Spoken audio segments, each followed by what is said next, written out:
சென்னை தலைமைச் செயலகம் முன்பு காவலர் ஒருவர் தவறான சிகிச்சை அளித்து தன்னுடைய மகளின் கால் பாதம் அகற்றியதற்கு தற்போது வரை நீதி கிடைக்கவில்லை என கூறி திமுக கொடியை எரித்து போராட்டத்தில் ஈடுபட்டார். கடந்த 2021ஆம் ஆண்டு எழும்பூர் குழந்தைகள் நல மருத்துவமனை மற்றும் சென்னை ராஜீவ்காந்தி அரசு பொது மருத்துவமனையில் தவறான சிகிச்சை அளித்ததால் கால் பாதம் அகற்றப்பட்டதாக கூறி தொடர் போராட்டங்களை நடத்தி வரும் ஆவடி காவலர் கோதண்டபாணி இன்று காலை காவலர் சீருடையிலேயே சென்னை தலைமைச் செயலகத்தில் திமுக கொடியை எரித்து போராட்டத்தில் ஈடுபட்டது பரபரப்பை ஏற்படுத்தியது.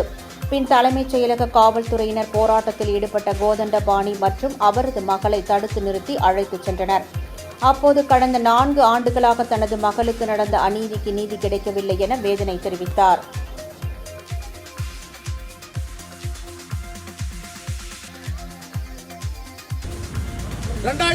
ஏற்பட்ட தாக்கத்துக்கு இதுவரை எந்த ஒரு சொல்யூஷன் கொடுக்கல.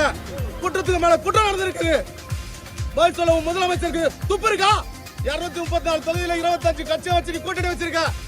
உன் தொகுதியில ஒரே ஒருத்தர் சொல்ல சொல்லி பார்க்கலாம் இந்த குழந்தை குற்றம் ஈடுபடவில்லைன்னு.